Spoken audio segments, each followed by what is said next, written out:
Pour son 3e rendez-vous des Insolites, la Max avait proposé au public le spectacle de rue Gora, et c'est la veille en pleine répétition que nous avions retrouvé les acteurs. C'est un spectacle qui parle d'un adolescent qui se construit dans le Pays Basque des années 90. Ça traite du territoire, de l'appartenance, d'une langue qu'il ne parle pas parce qu'il grandit dans un Pays Basque dont il ne parle pas la langue. Et donc il voit tous ces slogans sur les murs comme des œuvres d'art. Et du coup il fantasme tout un langage et il grandit là-dedans, il se construit à travers ses posters dans la chambre, ses premières manifs, ses premiers concerts qui étaient quand même très singuliers pour ce territoire-là.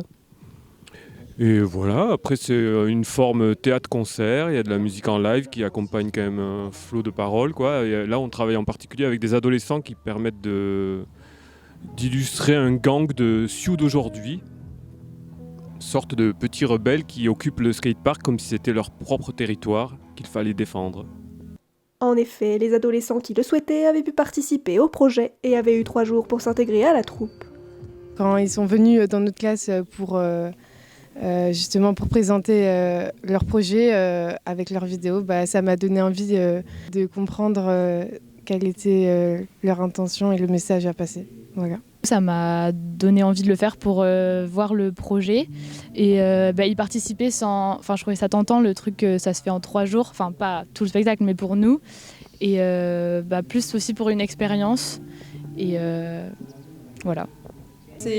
L'ambiance passe bien et puis les personnes sont très sympas, ils expliquent bien les choses, comment on doit faire, donc c'est franchement cool.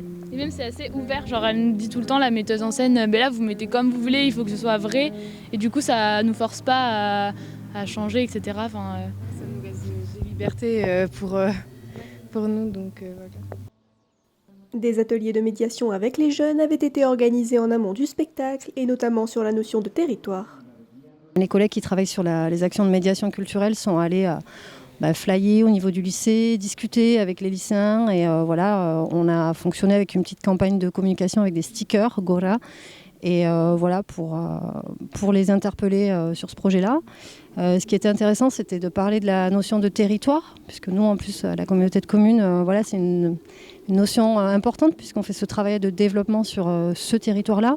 Donc il y a eu des premières discussions sur est-ce que vous sentez une appartenance à ce territoire? C'est quoi votre territoire, votre terrain de jeu, le skatepark? À quoi vous identifiez, vos révoltes? Et ensuite, les ateliers de médiation menés depuis mercredi soir, donc tous les soirs par le collectif. Là, c'est vraiment en relation étroite avec les participants et toujours sur cette question de la révolte personnelle. Voilà. Et donc après, ils ont fait un travail de chorégraphie, d'occupation de l'espace pour préparer le spectacle de demain.